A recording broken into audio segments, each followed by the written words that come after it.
Fala pessoal, bem-vindos de volta ao nosso boletim diário de política internacional aqui do Café Sem Açúcar. Esse é aquele quadro onde a gente tenta pegar o que está acontecendo no mundo e transformar tudo isso em contexto, sem pressa, sem superficialidade.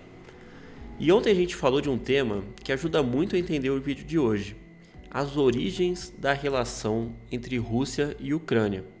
A gente voltou lá atrás, falamos da Rússia na Idade Média, falamos de Ivan o Terrível, falamos de 2014, Euromaidan, Crimeia e como isso tudo foi criando o ambiente que explodiu na guerra de 2022. Se você não viu esse episódio, vale muito a pena assistir depois, porque ele encaixa direto com o que a gente vai falar agora. Porque hoje o cenário já não é mais sobre o início da guerra. Hoje a gente está falando de outra parada: possíveis movimentos de negociação. Putin falando em concessões, Zelensky propondo encontro direto. E um ambiente internacional que começa aos poucos a mudar de tom. E é isso que a gente vai destrinchar agora. Vamos lá. Putin falando em concessões e Zelensky escreve a Trump: a guerra vai entrar numa nova fase? Hoje a gente está vendo um movimento que pode ser importante na guerra da Ucrânia. Depois de anos de conflito intenso, começam a surgir sinais mais consistentes de negociação. De um lado, Vladimir Putin afirma que a Rússia estaria disposta a fazer concessões para tentar chegar num acordo de paz. De outro, o Zelensky publica uma carta aberta propondo uma reunião direta com o presidente russo. À primeira vista, isso pode parecer só mais um capítulo diplomático, mas quando a gente coloca tudo no contexto, o cenário ele fica muito mais interessante. Para entender esse momento atual, a gente vai precisar voltar rapidamente lá para 2022. Quando a Rússia invade a Ucrânia, a expectativa inicial era de uma guerra rápida. Ou a Ucrânia ia entrar em colapso rapidamente, ou a Rússia consolidaria seus ganhos territoriais de forma rápida. Mas nada disso aconteceu, e logo nas primeiras semanas já surgem algumas tentativas de negociação, principalmente lá em Belarus e depois em Istambul, na Turquia. Naquele momento, os temas em discussão eram claros. Falava-se em neutralidade da Ucrânia, garantias de segurança, falava da Crimeia, da região do Donbass e alguns limites militares futuros. Só que essas negociações elas não avançam, está tudo muito travado. E o motivo central é estratégico. Os dois lados eles acreditavam que poderiam melhorar sua posição no campo de batalha. A Rússia apostava no seguinte, que gerando pressão militar, ia conseguir mais concessões. A Ucrânia, após resistir a essa investida inicial da Rússia contra Kiev, passa a receber apoio militar massivo do Ocidente e começa a se iludir, começa a acreditar que não apenas poderia resistir, mas também reverter perdas ao longo do tempo. Resultado, ninguém aceita ceder naquele momento. Com o tempo, o conflito ele revela seus dois eixos estruturais. O primeiro ele é territorial.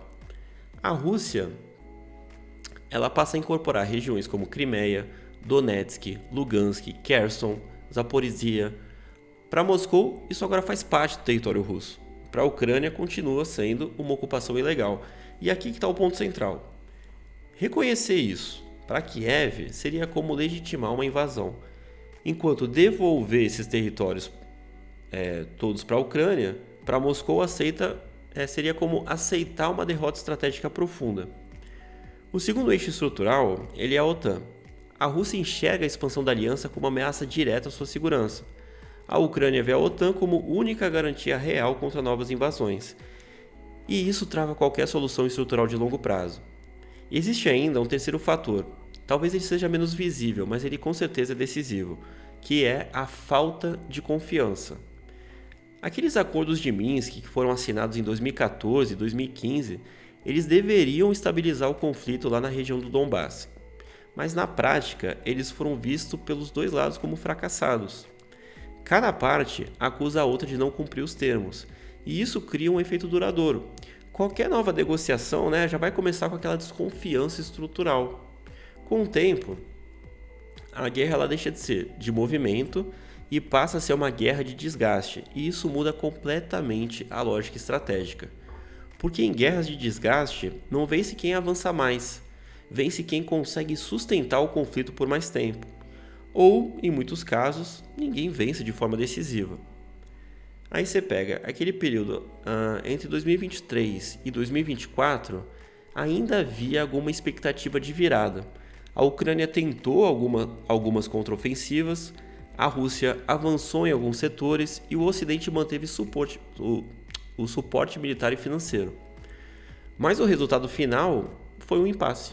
Nenhum dos dois lados conseguiu quebrar o outro, e é aqui que entra um conceito clássico das relações internacionais, o chamado Mutual Hurting Stalemate, ou impasse mutuamente doloroso, que é quando os dois lados eles percebem que continuar lutando fica muito caro, custa muito, nenhum deles vai conseguir alcançar uma vitória total, e isso muda o ambiente político. Mais recentemente, a gente já falou disso no último episódio, mas vale a pena a gente mencionar novamente, que é o retorno de Donald Trump à presidência dos Estados Unidos.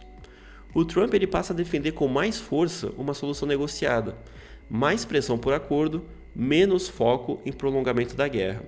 E isso muda o cálculo estratégico de ambos os lados.